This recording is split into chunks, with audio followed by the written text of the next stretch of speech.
대전하 여호와가 시온을 위로하되 그 모든 황폐한 곳을 위로하여 그 광야로 에덴 같고 그 사막으로 여호와의 동산 같게 하였나니 그 가운데 기뻐함과 즐거움과 감사함과 창화하는 소리가 있으리라. 지금 본문의 이스라엘은 미래를 기약할 수 없는 암울하고 고통스러운 현실 속에 처해 있습니다. 오늘 읽은 말씀의 3절의 사막과 광야는 절망적인 상황에 처한 이스라엘을 표현해 주고 있습니다. 에덴과 여호와의 동산은 하나님께서 베푸실 은총이 얼마나 완전한 것인지를 나타내는 표현입니다. 이것은 이스라엘의 바벨론의 포로로부터 돌아오는 것뿐만 아니라 오늘날 우리 성도들이 예수님의 구속의 사역을 통해 주어지는 구원의 메시지인 것입니다. 또한 구원받은 자녀가 누리게 될 기쁨과 즐거움과 감사와 큰 소리가 있을 것을 말해주고 있습니다. 여러분, 오늘의 말씀을 역사적인 측면과 개인적인 측면에서 살펴보고자 합니다. 러시아의 푸틴 대통령이 우크라이나 침공을 감행했습니다. 부다페스트 각서라는 것이 있는데 1994년 12월 이 우크라이나가 핵무기를 러시아에 넘기고 핵확산 금지 조약에 가입하는 대신에 국제사회가 우크라이나의 현 국경에 대한 주권을 확인해주고 우크라이나에 대한 공격이 있을 때 안보리가 즉시 대처한다는 내용의 각서입니다. 여러분, 그런데 이것 하나 믿다가 오늘 국가 존망의 위기에 처해 있는 우크라이나를 바라보면서 우리는 6.25 전쟁 때 1935년 한미 상호 방위 조약을 이끌어낸 건국 대통령 이승만 대통령의 해안을 생각하게 됩니다. 당시 6.25 전쟁이 발발했을 때 참전 6개국의 제재 약속 대신에 이승만은 한미 상호 방위 조약을 관철시킨 그런 인물입니다. 종이 쪼가리 각서 하나 믿다가 패망하게 된 우크라이나의 오늘 현 주소를 생각하게 됩니다.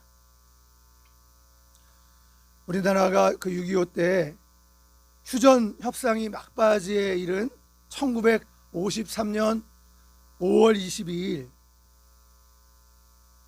스미스 미국 국무차관은 브릭스 주한 미국 대사에게 보낸 훈련에서 공산 측에 재침략이 있을 경우에 16개국이 공동으로 그에 맞서서 제재에 참여한다는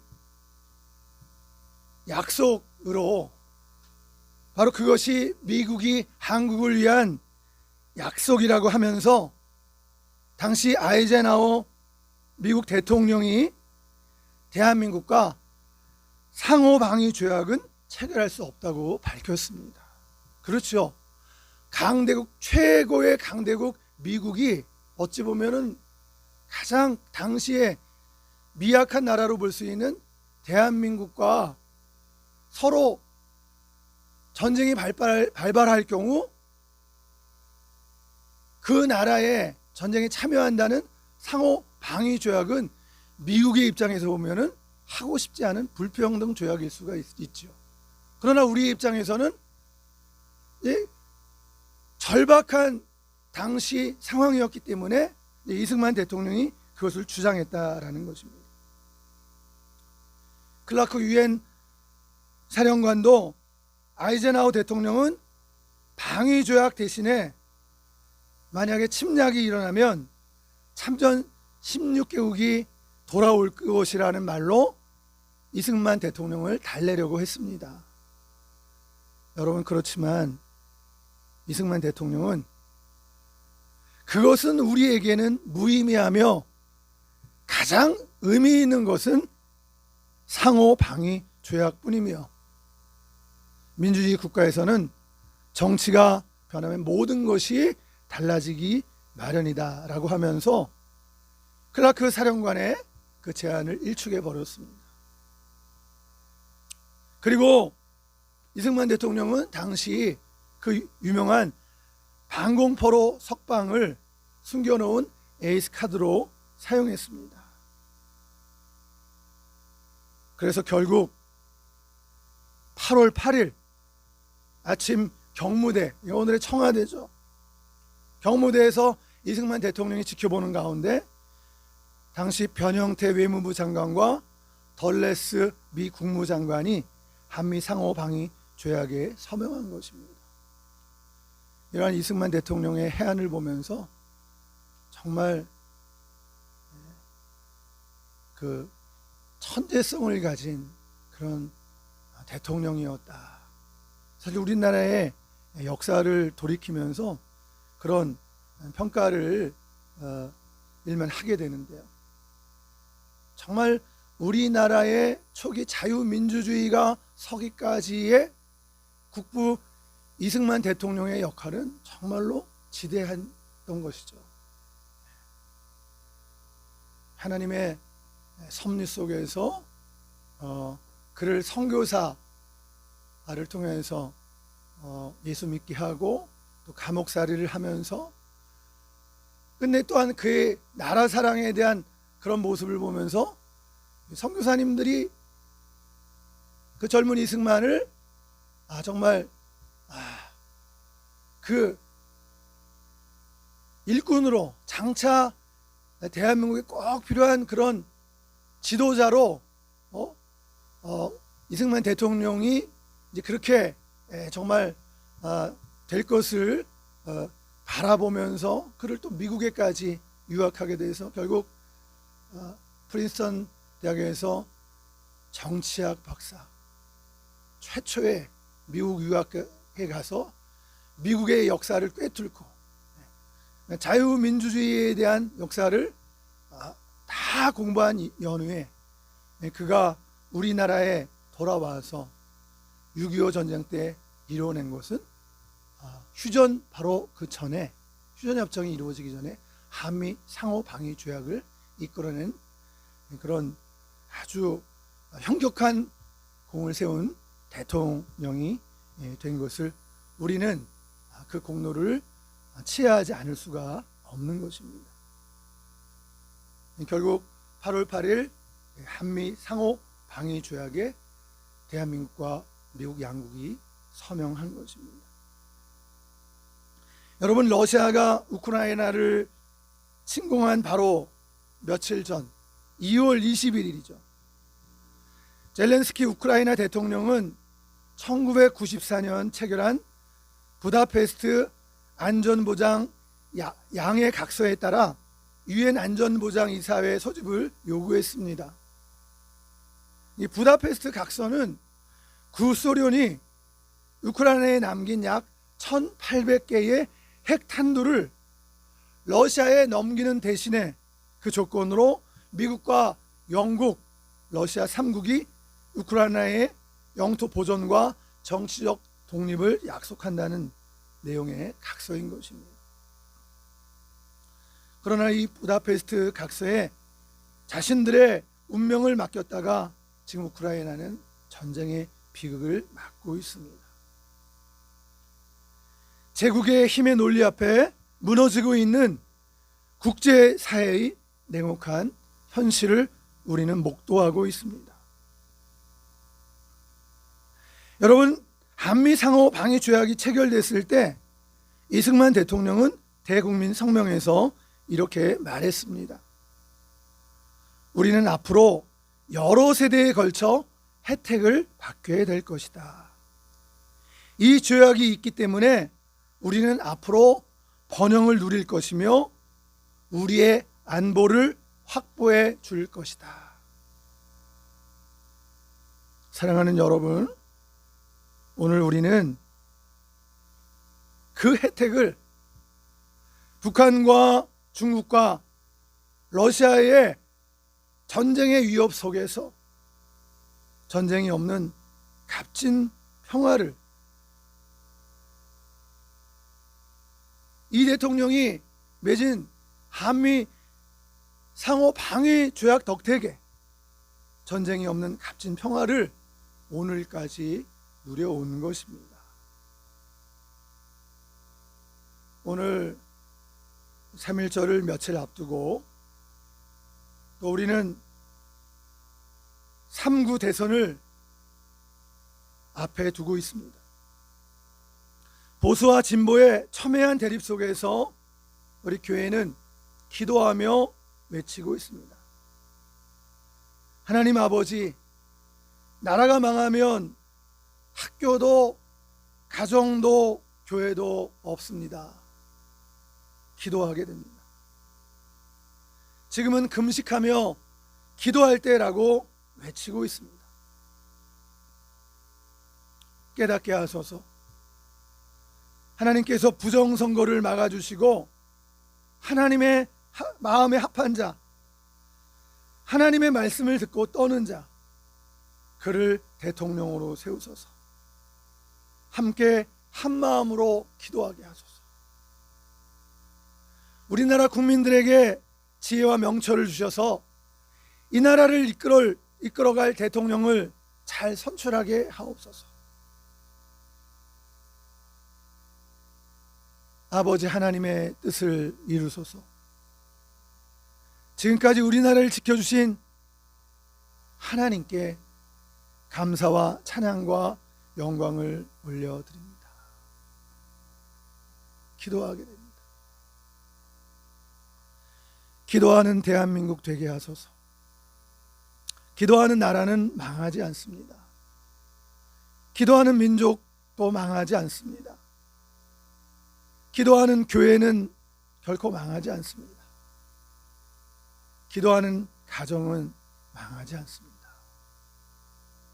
기도하는 자녀는 망하지 않습니다. 그래서 우리는 기도하게 되는 것이죠.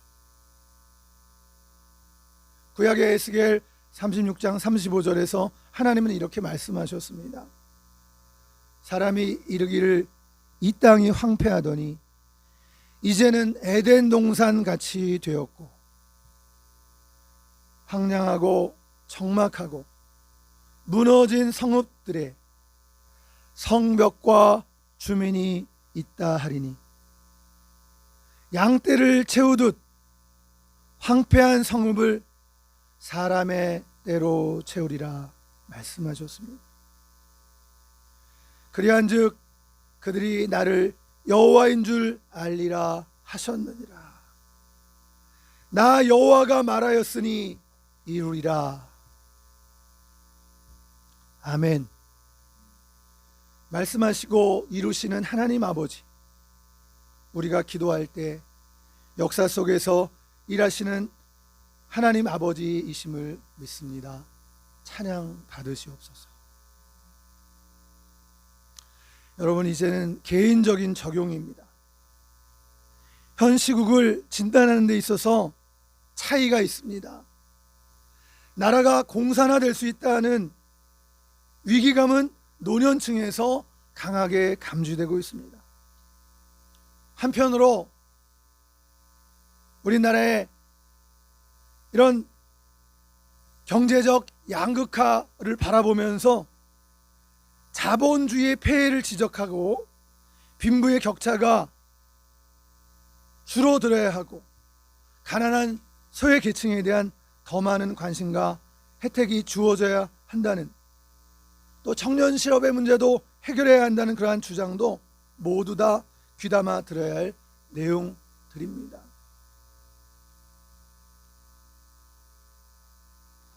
여러분, 세상을 살다 보면 많은 것을 보고 느끼며 경험하게 되는데 나랑 똑같은 사람이 없습니다. 남의 생각이 내 생각과 같지 않습니다. 우리의 생김이 각자 다르듯이 살아가는 행태도 다 다릅니다. 살아가는 방식도 다르고 생각도 다릅니다. 다 다릅니다. 서로 맞춰가며 살아가는 게 세상을 살아가는 현명한 삶이지만 내 생각만 고집하고 타인의 잘못된 점만 지적하고 비판하는 사람도 많습니다. 남을 탓하고 비판하기 전에 상대의 말을 듣는다면 우린 더 나은 삶을 살아갈 수 있습니다. 말은 적당하게 표현하고요. 각자는 자기의 일을 세워가는 데 주력해야 하겠습니다. 그리고 겸손한 마음으로 살아갈 수 있었으면 좋겠습니다. 여러 종류의 돌멩이가 함께 있어서 시냇물이 아름다운 소리를 내며 흐르듯이 우리가 사는 이 세상도 다양한 사람들이 살고 있습니다. 여러분, 우거진 숲이 아름다운 것은 그 숲 속에 각기 다른 형형색색의 꽃들이 있고 새들이 있기 때문입니다. 세상에는 나보다 잘난 사람도 못난 사람도 없는 것입니다. 그것은 하나님께서 우리 인간들을, 우리 모두를 창조하셨기 때문입니다. 하나님 앞에 더 잘난 사람도 더 부족하고 못난 사람도 없는 것입니다. 다만 내가 잘하는 부분이 다른 사람에게는 부족할 수도 있겠고, 또한 다른 사람의 뛰어난 부분이 나에게 부족할 수도 있는 것입니다. 이 시간에도 겉으로 보이지 않는 곳에서 묵묵히 자기의 일을 수행하는, 맡은 일을 잘 감당하는 사람들도 주변에 많이 계십니다. 그래서 우리도 서로 다른 돌멩이들 사이를 시냇물이 흘러가듯이 그렇게 어우러져 있듯이 다른 사람들을 보고 그 가치를 헤아릴 줄 아는 지혜를 배워야 하겠습니다. 그렇게 살아가는 지혜를 우리가 배워가면서 그 속에서 우리 믿는 사람들이, 우리 크리스찬들이 주의해야 할 것이 있습니다. 그것은 하나님께서 주신 말씀대로 하나님 백성답게 살아가는 교회와 성도들이 되어야 한다는 것입니다. 성도답게, 교회답게 맛을 잃지 말고 세상에서 어두운 가운데 빛을 비추며 살아가는 교회와 성도들의 삶이 되어야 하는 것입니다.